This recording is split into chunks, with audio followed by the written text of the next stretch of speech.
আসসালামু আলাইকুম। Bright multimedia স্কুলের পক্ষ থেকে সকলকে শুভেচ্ছা ও অভিনন্দন। আজকে আমরা পদার্থবিজ্ঞানের প্রথম অধ্যায় ভৌত রাশি এবং তার পরিমাপ এই অধ্যায়ের প্রয়োজনীয় সূত্র বলে আলোচনা করব। প্রথমেই আমরা ভার্নিয়ার ধ্রুবকের সূত্রটা জানব। ভার্নিয়ার ধ্রুবক কি? তাহলে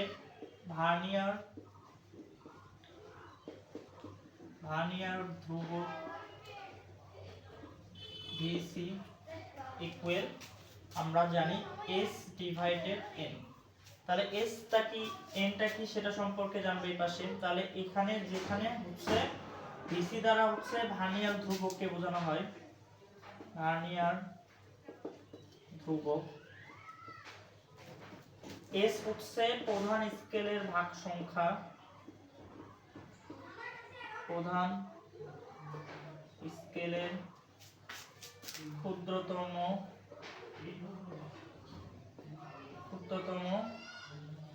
এক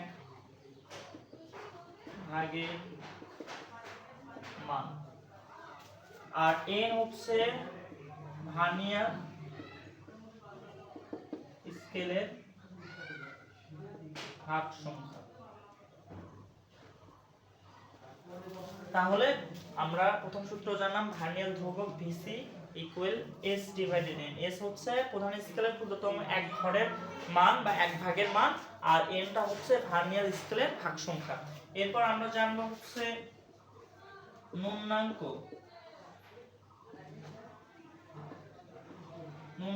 বা লঘিষ্ঠ গণন। তাহলে ন্যূনাঙ্ক বা লঘিষ্ঠ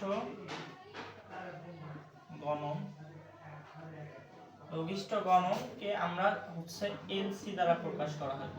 LC equal P divided n। তাহলে P ডিভাইডেড n, এখানে P টা কি? তাহলে P টা হচ্ছে আমাদের যন্ত্রের পিচ হচ্ছে P, আর n টা হচ্ছে বৃত্তাকার স্কেলের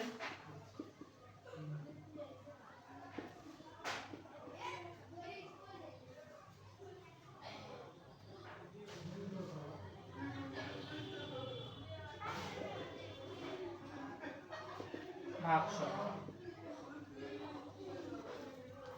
এরপর কি আমরা হচ্ছে অবশ্যই এই দুটো সূত্র জানলাম। আমরা এরপর জানবো হচ্ছে দৈর্ঘ্যটা কি? দৈর্ঘ্য L equal M plus V গুণন VC। তাহলে এটা আমাদের হচ্ছে L এর দৈর্ঘ্যের সূত্র, দৈর্ঘ্য। তাহলে দৈর্ঘ্যটাকে তাহলে কি L দ্বারা প্রকাশ করা হয়? হচ্ছে লম্বের দৈর্ঘ্য L। M হচ্ছে বড়দের, M টা হচ্ছে প্রধান স্কেলের পাঠ,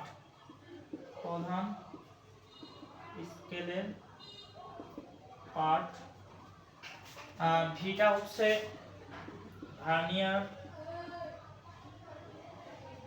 ভার্নিয়ার সমাপতন,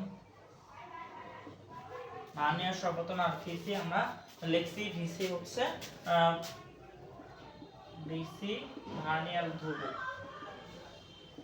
ভার্নিয়ার ধ্রুবক VC। দৈর্ঘ্য পাইলাম। ব্যাসের সূত্র লিখব, ব্যাস D equal L plus C গুণন LC। তাহলে আমাদের হচ্ছে D তে আমরা জানি ব্যাস, আর L হচ্ছে রৈখিক স্কেল পার্ট, C হচ্ছে বৃত্তাকার স্কেল পার্ট, আর LC আমরা জানি তো LC হচ্ছে ন্যূনাঙ্ক বা লঘিষ্ঠ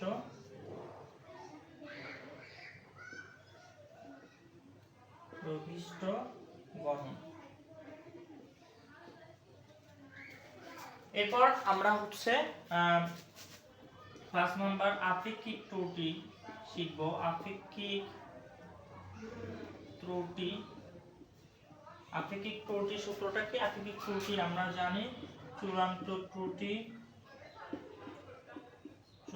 ত্রুটি ডিভাইডেড পরিমাপকৃত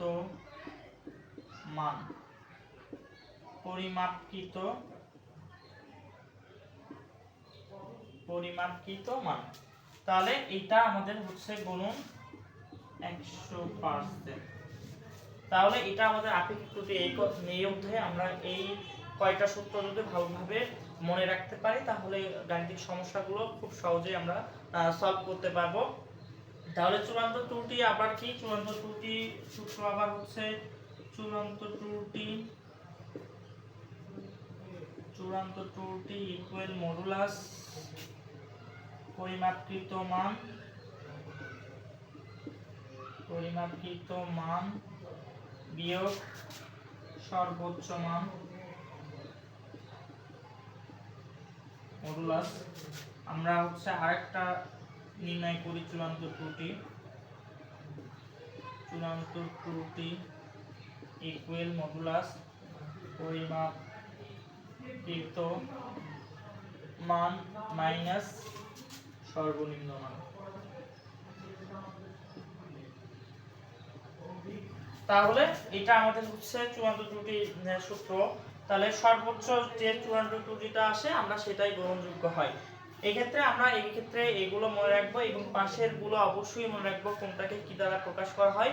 এই অধ্যায়ে এই সূত্রগুলো যদি আমরা ঠোঁটস্থ বা মনে রাখতে পারি তাহলে এই অধ্যায় গাণিতিক সমস্যাগুলো আমরা সহজেই সমাধান করতে পারবো। আশা করি তোমরা বুঝতে পেরেছো। ধন্যবাদ সকলকে।